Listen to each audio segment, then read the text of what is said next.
लेकिन हम ज्यादातर ना एल्बम गाइला मतलब स्टूडियो में कोनो चंदन भैया गलतियों कर दी ना तो वो कह के रीटेक लेकिन मंच एगो ऐसा चीज है ना जहाँ रीटेक ना होला। तो हम तो लोग के देख के सीखिला सही में हमारे जीवन में केहू तीसरा के अलावा चौथा ना है। अब भगवान करके चौथा ना है चंदा मामा का चलो ले का मंच पर उपस्थित काव्या कृष्ण मूर्ति जी, ज्योति माही जी, ये हम लोग का पहला नहीं है। ज्योति जी के साथ हम इससे पहले भी मंच पे मिले हैं और हम लोग का उतना बात नहीं होता है, लेकिन ना अभी करे का टाइम नहीं। यही तो तारा मिट्टी में रेट बा। अब हम जाए ना उनका से बात करें। गजब बात कहलू तो गजब सवाल के जवाब देनी। आप सब जितने हैं सभी को प्रणाम है। एगो छोटा सा ताली बजा दीजिएगा तो मेरे लिए भी आशीर्वाद हो जाएगा। मेरे नौजवान भाई चले गए, नौजवान भाई रहते तो उनके लिए हम कुछ गाना सुनाते और अभी भी सुनाएंगे। मेरा त्रिलोकी का एगो गाना बहुत पसंद है, वही गाना से शुरुआत करते हैं।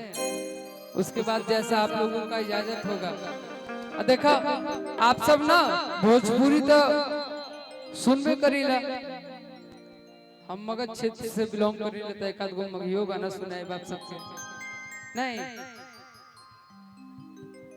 बिना टाइम ले ले हम एगो गाना से शुरुआत करे तनी। कृष्णा भैया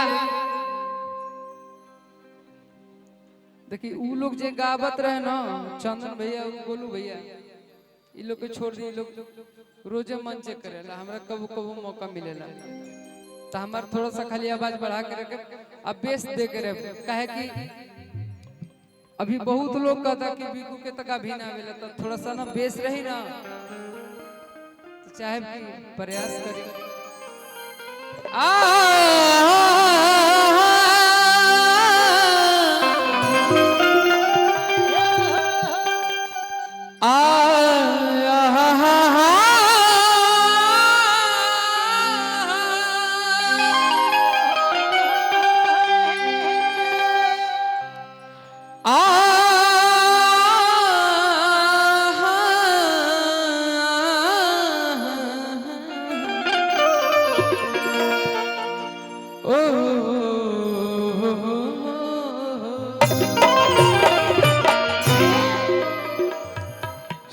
तिलकोत्सव में हमनी सब उपस्थित मानी त गाना तो होके के चाहिए कि कहां से आइल बहला बंग बरिया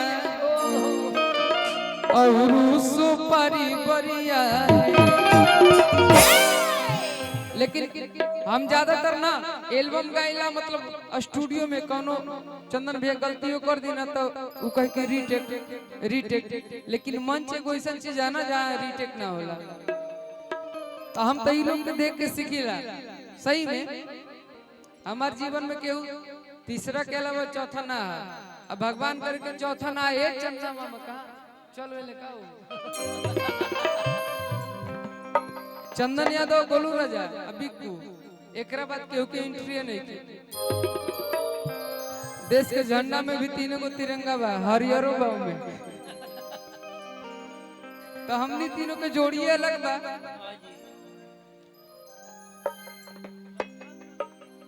हमरा पता बा हम बहुत कमे गाइला लेकिन ये लोग संभारे ले हमेशा हमके हमेशा बतावेले कि गलत कैला है, सही कैला है, अच्छा कैला है। एक खातिर हम ना भगवान से हम यही एगो चीज तो हमरा मिलल बा कि चंदन भैया वी आर ब्रदर फ्रॉम अनदर मदर। हम लोग दूसरे माँ से एक भाई हैं, सभी तीनों को भाई मानी। राम लक्ष्मण भरत शत्रुघ्न मिली तब बतावल जाए। तब कहते कि विश्वास करा तू मैया पे मुँह पार लगई है नैया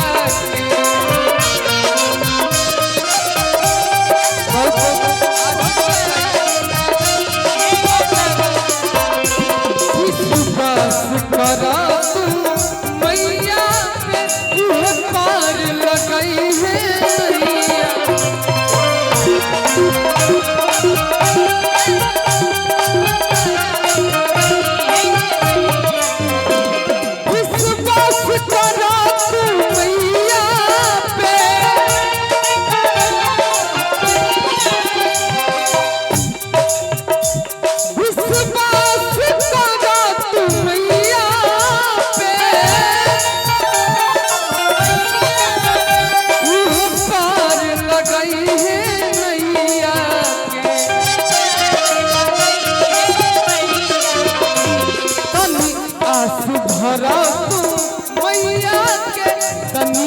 विश्वास धरा तू मैया पे वो पार लगाई है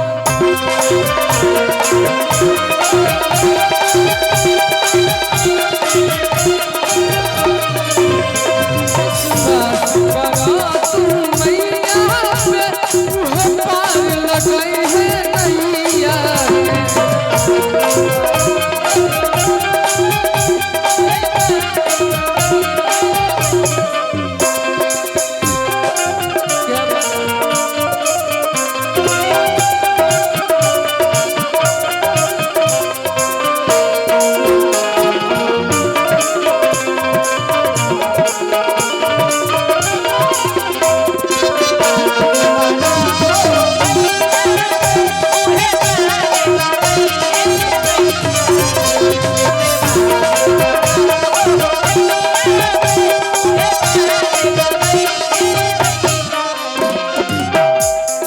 विश्वास करो तो मैया पे उहे पार लगे हैं नैया के क्या है कि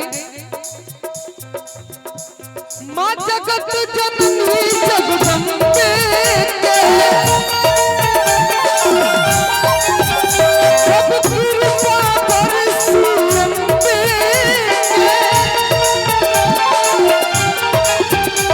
माँ जगत जननी जगदम्बे के कृपा बरसी अम्बे के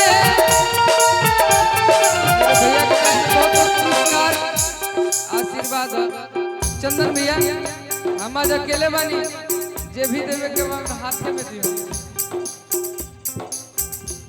माँ जगत जननी जगदम्बे के सब कृपा बरसी अम्बे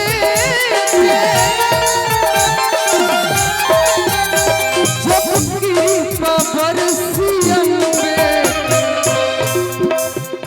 माँ जगत जननी जगदम्बे के जब कृपा बरसी अम्बे के दरकार न होई के भैया के पार लगाई है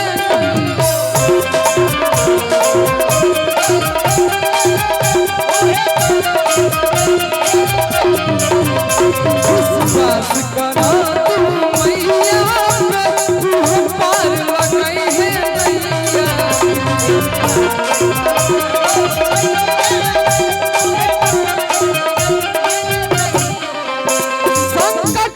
संकट हरी है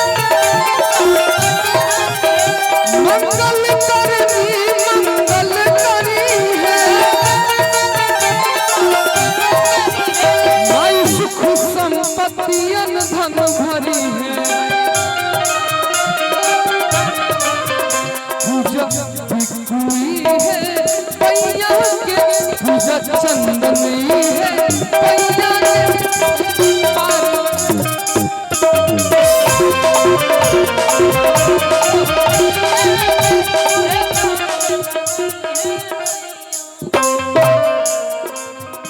आरे गंगा जी नहाए कोई मैया जाना वाले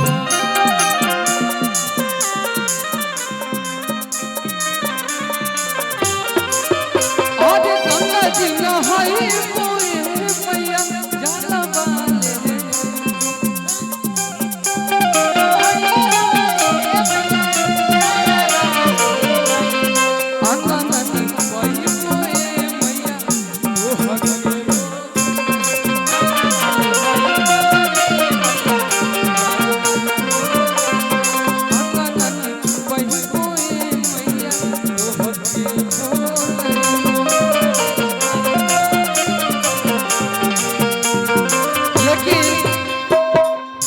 धरती पे अहिर पैदा ले भी बहुत सौभाग्य की बात है। मेरे पंकज भैया आ गए मंच पे, बहुत दिन पे मिले उनसे, लेकिन जब भी मिलते हैं प्यार बराबर रहता है।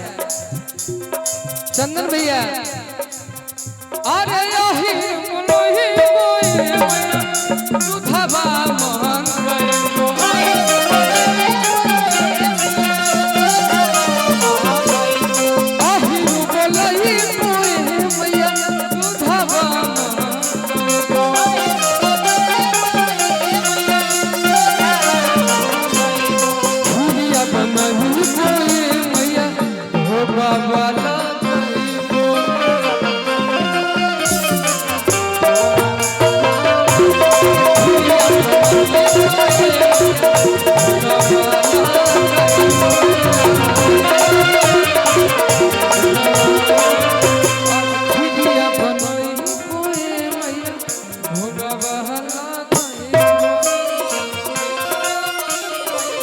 इतना प्यार सम्मान मेरे पंकज भैया, बहुत बहुत आशीर्वाद।